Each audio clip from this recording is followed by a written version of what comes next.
동방 박사들이 아기 예수님께 귀중한 보배합을 열어 예물 드린 것을 노래하는 찬송가 111장을 먼저 들어보시겠습니다.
본문 마태복음 2장 11절의 말씀을 읽겠습니다.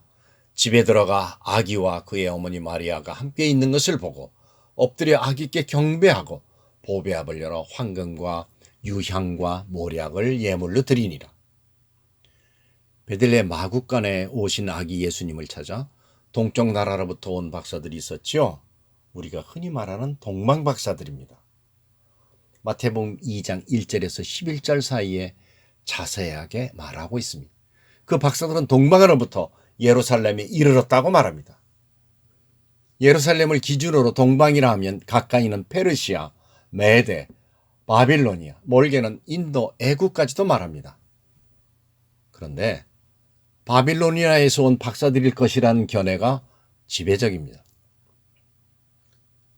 여러분이 잘 아시듯이 바빌로니아는 유대나라 사람들이 70년 동안 포로 생활을 한 나라였고, 그래서 유대인들은 무엇보다 자신들을 구할 메시아 대망 사상에 갈급해 있었습니다. 당시는 천문학이나 점성학이 시대를 이끌던 학문이었는데, 당시 포로로 잡혀간 유대 사람들 상당수가 이러한 분야에 종사한 엘리트 층이었을 것입니다.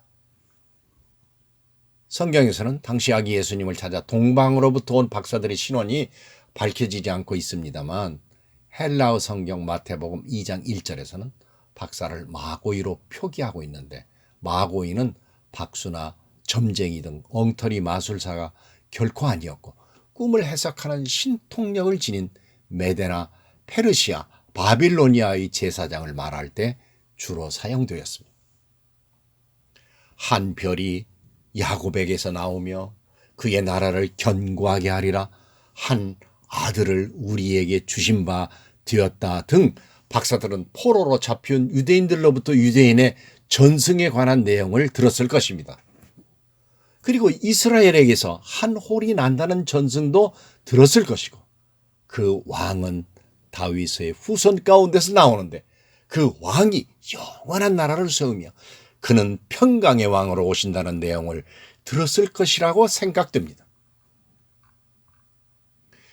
그 박사들은 이를테면 포로로 잡혀간 사람 중에서 바벨론의 왕이 인정한 지혜자의 어른과 같은, 마치 다니엘과 같은 마고이였을 것입니다. 초대교회 전승에 따르면 마고이가 왕들이었다고 말합니다. 물론 구약의 예언들 가운데 왕들이 와서 예물을 드리며 메시아를 경배할 것이라고 했는데 이에 영향을 받아서 그렇게 생각했을 것이라고 봅니다. 동방박사는 예루살렘 동쪽의 나라 바벨론 출신의 천문학과 점성학에 능한 존귀한 자들일 것이라고 추측하는데, 박사들은 점성학적인 계산에 따라서 별의 인도함을 받고 예루살렘까지 찾아온 것이라고 볼 수 있습니다. 6세기 말에 이들 3명의 동방박사는 멜콘, 발사살, 가스퍼로 밝혀졌습니다. 이들은 별의 인도함을 받아 유대인의 왕으로 탄생하신 아기를 찾으려 유대인들의 정치와 종교의 중심지였던 예루살렘에 당도한 것이었습니다. 박사들이 유대인의 왕으로 나신 이가 어디 계시냐고 묻자 헤롯 왕과 온 예루살렘이 듣고 소동하며 왕이 모든 제사장들과 백성의 서기관들에게 그리스도가 어디서 나겠느냐 물으니 베들레헴이라고 답을 듣게 됩니다. 박사들이 헤롯의 말을 듣고 갈새 동방에서 보던 그 별이 문득 앞서 인도하여 가다가 아기 있는 곳에 머물러 서 있자 박사들은 크게 기뻐하며 집에 들어가게 됩니다. 누가복음 2장 7절에서 예수님이 탄생하신 것이 마국간으로 묘사되고 있는데, 마태복음 2장 11절에서는 동방박사들이 아기 예수님을 찾아간 곳은 집이라고 기록하고 있습니다. 아마 로마 황제 가이사 아우구스투스의 영에 따라 호적 조사가 끝나고 몇 개월 후쯤 요셉은 마리아와 아기 예수님의 거처를 마련한 듯합니다. 그 집으로 박사들이 찾아간 것으로 보입니다. 박사들은 아기와 그의 어머니 마리아가 함께 있는 것을 보고 엎드려 경배하고 보배압을 열어 황금과 유향과 모략을 예물로 드렸습니다.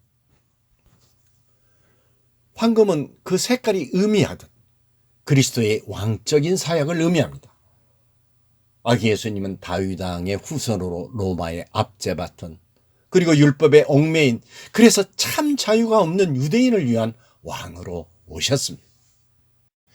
유향은 그리스도의 선지자적 사역을 의미하는 것으로 끊어진 구원의 길을 이을 것이라는 의미를 가지고 있습니다. 유향이란 나무의 상처는 부분에서 상처를 치료하기 위해 흐르는 액체를 채취하여 만든 향품으로, 예수님은 모세의 율법을 폐하러 온 것이 아니라 오히려 완전하게 하러 오셨다고 하신 것처럼 율법으로는 끝내 죽을 수밖에 없어서 마음의 상처가 크게 난 이스라엘 백성들을 치유하여 주시기 위해 오셨음을 유향이라는 예물을 통하여 그 의미를 보여주고 있습니다. 유향은 구약시대에는 제사에 많이 사용했으며 특히 진설병, 떡에 많이 사용하였습니다. 모략은 그리스도의 제사장적 사역을 상징하고 있습니다. 모략은 나무에서 추출하는 향기가 좋은 향품인데 주로 썩은 냄새를 제거하고 부패하는 것을 방지하여 줍니다. 그래서 예수님이 돌아가셨을 때 모략을 발라드렸습니다. 예수님은 우리를 구원의 길에 이르게 하시기 위해 죄악으로 찌든 우리들이 부패하지 않도록 제사장이 되셔서 염소나 송아지를 잡아 그 피로 제사를 드리시지 않으시고 자신이 스스로 희생동물이 되셔서 그 피로 영원한 속죄의 제사를 단번에 드리셨습니다. 여러분들은 이번 성탄절에 아기 예수님께 무엇을 예물로 드리려 하십니까? 우리를 위해 왕으로, 선지자로, 제사장으로 오신 주님을 완전히 내 마음속에 받아들이는, 그래서 그분만을 유일한 중보자, 유일한 구원자로 고백하시는 베드로의 신앙 고백적 믿음을 예물로 드리시는 복된 성탄절이 되시기를 기도합니다. 끝까지 경청하여 주셔서 감사합니다.